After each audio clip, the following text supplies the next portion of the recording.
Melanjutkan bahasan kita teman-teman sekalian, masalah perjalanan menuju ke akhirat ini.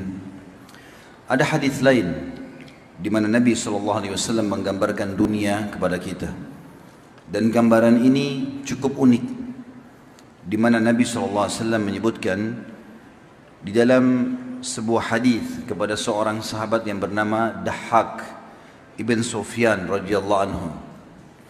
Nabi SAW bertanya kepadanya, "Ya Dahhak, ma ta'amuk?" Wahai Dahhak, apa yang kamu makan? Qala ya Rasulullah, al-lahmu wal-laban. Wahai utusan Allah, aku sering makan daging dan juga minum susu.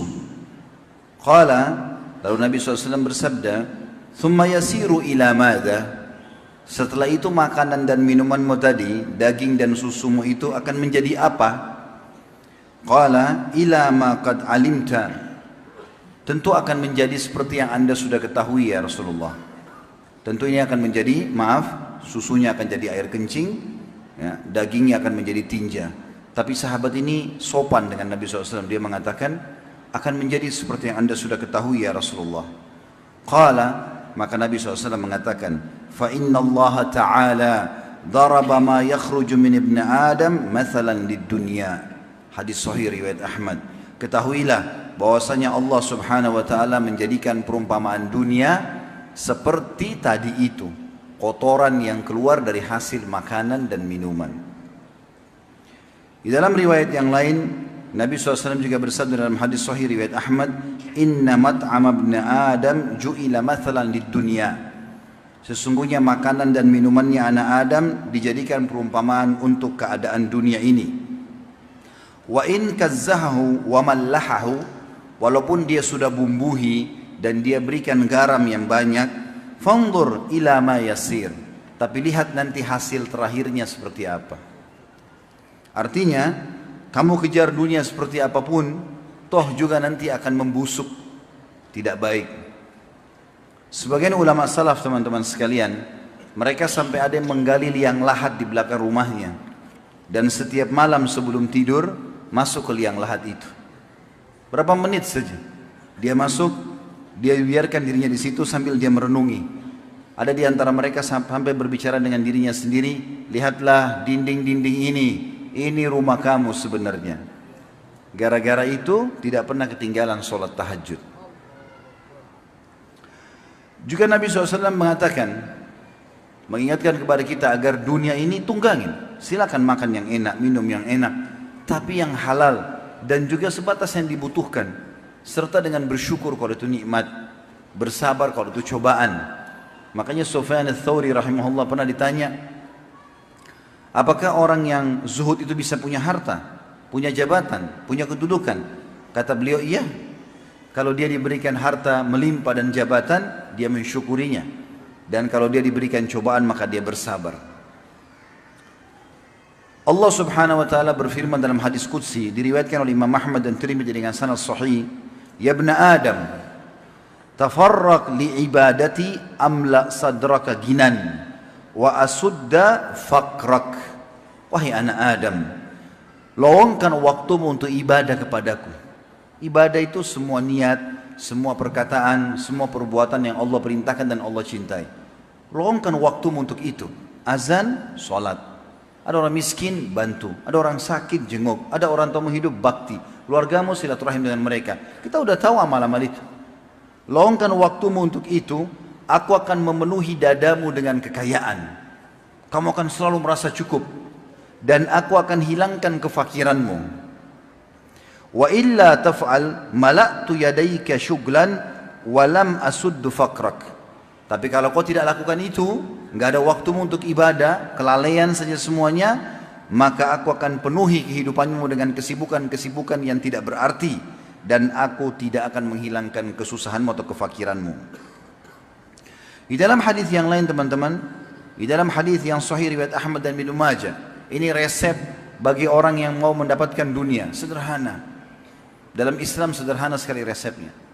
Perhatikan kata Nabi SAW, man kanatid dunya hammahu farraqallahu alaihi amrahu. Barang siapa yang dunia menjadi target utamanya, sehingga dia tidak mau kenal mana halal mana haram, mana yang harus dilanjutkan silaturahim, mana yang harus diberikan haknya, mana yang tidak diberikan haknya. Maka Allah akan memecahkan urusan-urusannya, artinya akan tersibukkan dengan urusan yang tidak pernah ada habisnya. Wa ja'ala faqrahu baina 'ainai, dan dia akan melihat kemiskinan di antara kedua matanya. Walaupun mobilnya mewah, dia merasa kurang. Rumahnya mewah, kurang. Makanannya banyak, kurang. Sudah punya istri, kurang. Punya anak, kurang. Semuanya kurang. Allah jadikan kemiskinan di depan matanya. Itu kalau orang jadikan dunia sebagai targetnya. Walam ya'tihi minad dunya illa ma kutibalah. Lalu tidak akan datang kepadanya kecuali bagian dunia yang sudah dicatatkan untuknya. Hanya itu saja, tidak akan ada tambahannya. Wa man kanatil akhiratu niyyatuhu. Barang siapa yang niatnya akhirat, dunia dia tunggangi untuk kehidupan akhiratnya, jama'allahu lahu amrah. Allah akan berkahi urusan-urusannya. Berkah artinya apa? Tercukupkan. Bekerja sedikit sudah hasilnya ada. Wa ja'ala ginahu fi qalbihi. Dan Allah akan penuhi hatinya dengan kekayaan sehingga selalu merasa cukup. Wa atathu dunya wa hiya ragimah. Dan ketahui ya, dunia pasti akan datang kepadanya dalam kondisi terhina. Dikejar-kejar oleh dunia. Para sahabat ridwanullahi alaihim, kata Hasan Basri rahimahullah, aku telah bertemu dengan orang-orang, maksudnya para sahabat Nabi ridwanullahi alaihim, yang kalau kalian lihat mereka, kalian mengira mereka orang-orang gila. Karena nggak peduli, ada orang miskin minta dikasih. Walaupun dia lagi lapar, dia kasih duluan orang lain. Dia lagi jalan, ada orang minta, lagi pakai baju, bajunya ada 2 lapis, dia buka yang satunya. Dia lagi susah, dia tetap bantu orang lain. Orang lagi sakit, dia jenguk. Orang lagi meninggal, diantar jenazahnya. Sibuk dengan alam orang lain. Dari pahala ke pahala. Sampai kalau kalian lihat, kalian bilang ini orang gila barangkali. Tetapi kalau seandainya mereka hidup, mereka akan memandang kalian semua syaitan. Karena banyaknya kelalaian.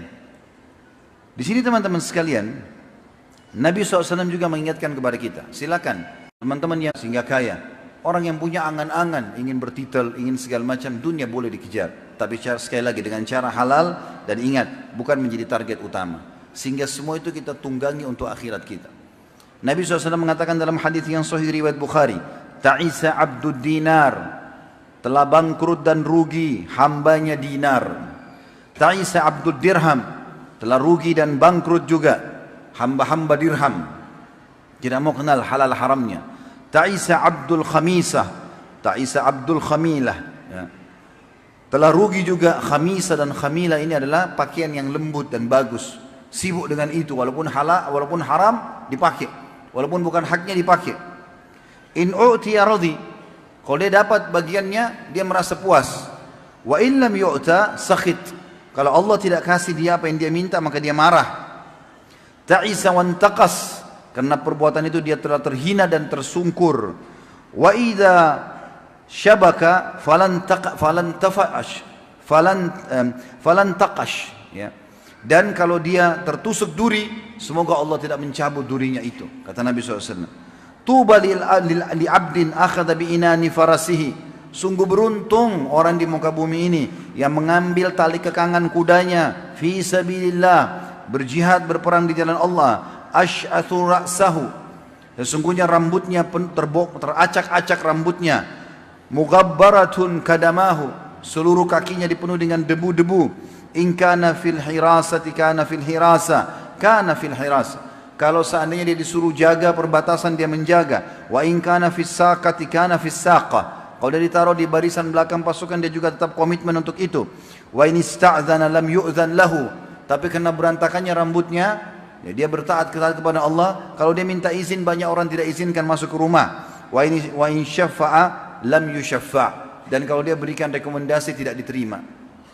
Makna hadis ini kata ulama adalah Nabi SAW menggabungkan antara 2 perumpamaan. Perumpamaan yang pertama adalah orang yang sibuk mengejar jabatan, harta, dunia ini, tapi nggak mau kenal mana halal mana haramnya. Sehingga akhirnya Nabi SAW mendoakan keburukan untuknya.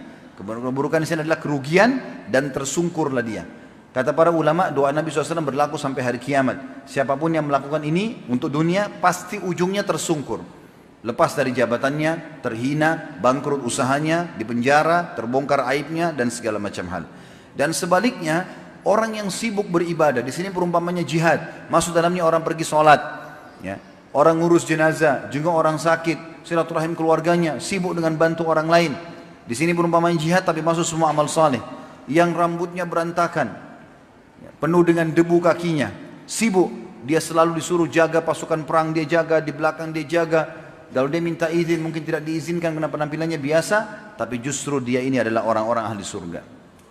Berapa banyak teman-teman sekalian, pada saat azan dikumandangkan, saya kalau di Jakarta sering kali lihat itu ya. Allahu alam di kota antum mudah-mudahan tidak seperti itu, apalagi tadi Pak Wali Kota sudah bilang digalang untuk sholat berjamaah. Maka teman-teman sekalian pas azan, kadang-kadang kalau naik kendaraan yang lain, tapi naik motor saya jalan, kalau azan saya mampir sholat di masjid. Subhanallah, mobil mewah, Alfa, mobil Mercy lewat sebelah masjid, mikrofon terdengar, nggak ada yang mampir. Allah panggil, hayya 'alas shalah, hayya 'alal falah, ayo sholat, ayo menuju kepada kemenangan. Itu bukan muadzin sebenarnya, karena orang Arab, orang bule, orang hitam dari Afrika, orang Melayu, yang kalimat diucapin sama, Allah yang lagi panggil. Tapi subhanallah panggilan Allah sudah pakai mikrofon, tidak mau mampir. Yang mampir teman-teman penjual bakso, penjual gorengan, orang-orang yang miskin. Subhanallah, mereka mampir, dari gerobaknya dikeluarin sarung, dibungkus dengan plastik rapi dengan kopiahnya, sholat, habis itu pergi dagang. Berapa keuntungannya? Tapi Allah subhanahu wa ta'ala berkahi. Seringkali kita temukan orang susah, anaknya 7, jual gorengan, hidup semuanya, bisa sekolah semuanya. Berapa banyak orang yang kaya raya pakai mobil, sebelum meninggal kebongkar karena korupsi, disita semua rumahnya, mobilnya, dipermalukan, masuk di media dan seterusnya, akhirnya anaknya sengsara. Itu fakta lapangan, kita bisa lihat depan mata. Juga kata Nabi SAW, yaqulu ibn Adam, anak Adam banyak suka berbicara, sibuk tiap hari, mali, mali, hartaku, hartaku, jabatanku, mana prestasi-prestasiku, sibuk dengan itu. Wa hallaka ya ibn Adam min malika illa ma akalta fa afnaita. Bukankah hai anak Adam, harta-harta yang selama ini kau kejar hanya menjadi ya makanan sehingga kau makan dan habis? Au labista fa ablait, atau kau pakai jadi pakaian kemudian dia jadi kumuh? Au tasaddaqta fa aqdaita, atau kau sedekahkan maka kau beruntung. Maka tidak ada yang lain. Hadis ini diriwayatkan oleh Imam Muslim. Dalam riwayat lain, riwayat Imam Muslim dikatakan yaqulul abd, seorang hamba akan berkata, mali mali, hartaku hartaku, dunia terus dikejar tanpa tahu kenal halal haram. Innama lahu min malihi thalath, padahal hartanya hanya dibagi menjadi 3. Ma akala fa afna, apa yang sudah dia makan maka jadi kotoran. Au labisa fa abla, atau dia pakai sehingga jadi pakaian sehingga jadi kumuh dan lusuh. Au a'ta faktana, atau dia memberi maka dia beruntung. Wa ma siwa dzalika fa huwa dzahibun wa tarikuhu linnas. Sementara selain daripada 3 ini semuanya akan habis dan akan dibagi-bagikan untuk manusia. Teman-teman sekalian, banyak sekali wasiat para ulama salaf tentang masalah ini, dan ada hal-hal yang sangat mulia di mana yang perlu kita ingat. Seperti misalnya perkataan Hasan Basri rahimahullah, ulama-ulama tabi'in yang masyhur. Beliau mengatakan, waktu ditanya, apa rahasianya? Kenapa anda bisa zuhud? Kenapa anda ini bisa seperti ini? Hasan Basri itu teman-teman, kalau kita ketemu sama dia di zamannya, dikatakan, diceritakan oleh murid-muridnya, bicaranya kalau ketemu cuma surga, neraka, kematian. Nggak ada yang lain, surga, neraka, kematian. Orang datang, nasihatin masalah surga. Orang datang, masalah neraka. Diingatkan masalah kematian. Luar biasa. Selalu itu saja. Jadi dia jadikan nasihat buat dirinya buat orang lain. Pernah ditanya, apa rahasia zuhud anda ini? Kok bisa anda begini luar biasa, bisa kontrol diri 24 jam, perkataannya cuma ibadah saja. Kata beliau, aku tahu rezekiku tidak akan pernah diambil orang lain. Gak ada ceritanya itu, oh ini proyek, tidak jadi saya dapat berrezeki diambil orang. Mustahil. Tidak akan sampai kepada anda, kecuali yang sudah Allah catatkan. Kalau bukan punya kita teman-teman akan sampai kepada orang yang sudah dicatatkan. Saya pernah beli makanan kesukaan saya di satu tempat, kemudian saya lupa di bandara. Padahal saya beli dari tempat itu mungkin tidak dijual di tempat lain. Lalu kemudian pada saat saya turun dari pesawat saya ingat, subhanallah saya lupa makanan itu. Saya bilang karena bukan rezeki saya, Allah sampaikan ke tangan orang yang akan memakannya. Tidak sampai ke kita. Kata beliau, aku tahu rezekiku tidak akan diambil orang lain. Karena itu hatiku selalu tenang. Untuk apa ribut? Kalau bagianku pasti sampai. Kalau bukan bagianku tidak akan sampai, biar dia muter-muter nyari jalan, tidak akan dapat. Aku tahu amalku tidak akan dikerjakan orang lain. Gak mungkin orang wakili aku untuk sholat malam, untuk baca Quran, jenguk orang sakit, gak mungkin. Aku tahu amalku tidak akan dikerjakan orang lain. Karena itu aku sibuk beramal soleh. Karena aku butuh itu. Aku tahu Allah Ta'ala selalu memperhatikanku. Karena itulah aku malu jika Allah melihatku dalam maksiat. Ada pengawasan, dia tahu Allah melihatnya. Dan aku tahu kematian sudah menungguku. Karena itulah aku selalu menambah amal atau bekerja amal untuk hari pertemuanku dengan Allah. Kata beliau dalam statement yang lain, jauhilah dunia ini. Artinya, hindari hal-hal yang haram di dunia ini. Karena yang halal dibolehkan, hindari yang haram. Karena yang haram di dunia ini atau yang dilarang, seperti ibaratnya ular. Kalau disentuh dengan tangan, mulus. Tetapi racunnya mematikan. Ular kalau kita pegang lembut sekali, licin bahkan. Tapi salah sedikit dia bisa menggigit dan mematikan buat kita. Juga pernah ditanya satu kali Hasan Basri teman-teman tentang dunia ini. Ada orang tanya dia, bagaimana pendapat anda tentang dunia? Dia mengatakan, engkau menanyakan sesuatu yang besar sekali. Dan tidak bisa dibandingkan, susah. Dunia ini, kalau dibandingkan dengan akhirat, dunia dimulai dengan tangisan. Begitu kita bayi lahir, nangis duluan. Tanpa busana. Dan pada saat meninggal, ditangisi juga tanpa busana. Cuma pakaian kain kafan. Di antaranya, suka duka. Cobaan, sakit, ganggu orang, utang nggak bayar, segala macam. Sementara akhirat, dimulai dengan kegembiraan kalau dia orang beriman, dan dia abadi selamanya. Bagaimana bisa dipertemukan? Mustahil. Oleh karena itu teman-teman sekalian, kita harus sadari masalah-masalah seperti ini. Ada hal yang lebih penting lagi daripada statement-statement seperti ini, yaitu bagaimana Allah Subhanahu wa ta'ala mengingatkan kepada kita dalam banyak sekali dalil-dalil. Dan ini teman-teman harus direnungi baik-baik. Atau saya akan sampaikan hadis-hadis dan juga ayat Al-Quran berhubungan dengan masalah ini, baru kita tutup nanti insya Allah dengan apa yang Allah janjikan di akhirat nanti. Statement yang menarik sekali dari Ali bin Abi Thalib radhiyallahu anhu, beliau berkata, ini disebutkan dalam hadis Bukhari, saya mulai dengan ini, irtahalatid dunya mudbirah. Ketahuilah, dunia terus berjalan dan sudah akan pergi. Jadi ada orang-orang sebelum kalian sudah berlalu, dan kita pun melalui seperti mereka. Masa anak-anak, bayi, anak-anak, remaja, punya angan-angan menikah, punya keturunan, jadi tua, kakek dan nenek meninggal. Irtahalatid dunya mudbirah. Dunia sudah pergi loh ini, jangan kau balik mengejarnya. Wartahalatil akhiratu mukbilah. Sementara di depan matamu akhirat sedang datang. Walikulli wahidatin minhuma banun. Dan kedua wilayah ini ada keturunan-keturunannya. Fakunu min abna'il akhirah. Maka jadikan dirimu sebagai anak-anak akhirat. Wala takunu min abna'id dunya. Dan jangan menjadi anak-anak dunia. Fa innal yawma amalun bila hisab. Karena sekarang di dunia beramal tapi belum ada hisabnya. Wa gadan hisabun wala amal. Dan besok di akhirat hisab tapi tidak lagi amal. Ini kalau diambil maknanya luar biasa dalamnya. Bagaimana Ali bin Abi Thalib menasihatin kita semua.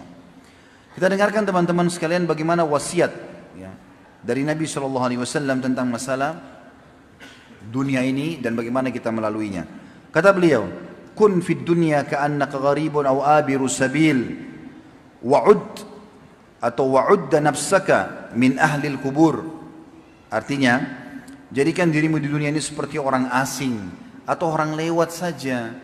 Artinya laluin dengan mudah, nikmat syukuri, cobaan sabari. Dan kalau ada cobaan teman-teman, yakin dengan firman Allah, fa inna ma'al usri yusra. Pasti Allah janji, Allah enggak akan pungkiri janjinya. Setiap kesulitan ada kemudahan. Allah ulangi, inna ma'al usri yusra. Di setiap kesulitan ada kemudahan, tinggal tunggu sabar. Kadang-kadang teman-teman di cobaan itu ada derajat yang Allah mau kasih kita di surga, butuh 100 tahun sholat malam, 100 tahun puasa, 100 tahun sedekah. Umur kita cuma 60, tapi Allah mau kita sampai di situ. Allah coba dengan penyakit 10 tahun. Allah coba dengan 3 tahun, 4 tahun orang tidak bayar utang. Allah coba dengan ini dan itu. Maka sabar teman-teman. Nabi SAW diuji, meninggal anaknya. Semua anak beliau laki-laki, 3 orang meninggal semua. Padahal beliau berharap jadi penerusnya. Meninggalnya Qasim masih kecil, 2-3 tahun. Meninggalnya Abdullah setelahnya, harapan Nabi SAW juga meninggal. Ibrahim juga meninggal setelahnya. Gak ada lagi anak laki-laki. Gitu kan? Harapan beliau. Istri tercinta Khadijah meninggal di masa hidup beliau. Orang-orang tercinta banyak di antara sahabatnya, pamannya Hamzah mati, terbunuh. Beliau tersiksa, diganggu oleh orang sampai pernah sholat di Mekah, dituangin kotoran unta, sabar. Di kota Taif dilempari dengan batu, setiap kaki beliau SAW terangkat, dilempar batu. Yang turun, ya dilempar batu juga, jadi dua-duanya berdarah. Ribuan orang melemparinya, tapi Nabi SAW sabar melalui itu semua, karena beliau tahu itu teman-teman sekalian. Dan beliau mengingatkan kita kepada sebuah hadis yang mulia. Nanti akan saya ingatkan itu di akhir pertemuan, berhubungan dengan masalah nikmatnya surga dan siksanya neraka itu sendiri. Kata Nabi SAW, wa'udda nafsaka min ahlil kubur, dan selalu tanamkan dalam dirimu kalau kau adalah penghuni kuburan.